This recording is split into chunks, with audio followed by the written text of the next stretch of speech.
اگر بخوام وارد داستان این کارگاه بشم، در پاسخ به این سوال این کارگاه طراحی شده که چه اقداماتی و کسب و کارها میتونن انجام بدن که آینده کسب و کار خودشون رو و سودآوری اون رو و در واقع بقای اون رو تضمین بکنن. کسب و کارهایی که در یک زمانی در واقع نقاط اوج خودشون بودن، بیزنس های بسیار موفقی بودن، سهم عمده از بازارهایی که درش فعالیت میکردن داشتن و در یه بازه کوتاه مدتی این بیزنس ها از بین میرن. یکی از بهترین نمونه های چنین کسب و کارهایی شاید شرکت نوکیا باشه، شرکت فنلاندی که یه سهم بسیار عمده و بسیار بزرگ از بازار تلفن‌های همراه رو در واقع در اختیار داشت. نتونستن بقای خودشون رو ادامه بدن. در واقع مدل کسب و کاریشون طوری بود که دیگه روح زمانه به اونها احتیاجی نداشت.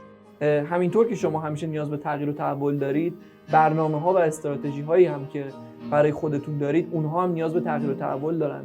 و بتونن با توجه به روندها و ترندهای سیاسی، اقتصادی، اجتماعی و تکنولوژیکی یا همون پست مدل کسب و کار خودشون رو تغییر بدن. در واقع یک نقشه‌ای از آینده‌هایی که برای خودشون متصور هستن رو پیدا بکنن و بعد آینده‌هایی که برای سازمان اونها و برای کسب و کار اونها مطلوبیت بالاتری داره رو شناسایی بکنن و راه رسیدن به اون رو از طریق بازطراحی یک کسب و کار جدید بتونن ترسیم بکنن. علاوه بر اینکه در واقع این کارگاه یک کارگاه آموزشی و ترینینگ هست، در طی کارگاه یک خروجی به دست میاد در فرمت و شکل یک بوم کسب و کار. این کارگاه یک مدل حاضر و آماده نبوده که ما از جای واردش کرده باشیم.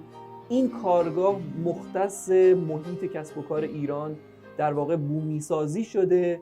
محتوای این کارگاه رو ما بعد از ارزیابی‌های پی در پی و متعددی که انجام دادیم روش و مشورت‌هایی که با افراد صاحب نظر در این حوزه انجام دادیم، موفق شدیم به تایید مؤسسه DFI برسونیم و اونها قبول کردن که به شرکت کنندگان کارگاه ما در واقع سرتیفیکیت هایی با امضای خودشون هم اعطا بکنن که این نشون دهنده اینه که روش هایی که در این کارگاه در واقع به کار خواهد رفت و تکنیک هایی که آموزش داده خواهند شد تکنیک های بروز و تکنیک هایی با استانداردهای جهانی هستند.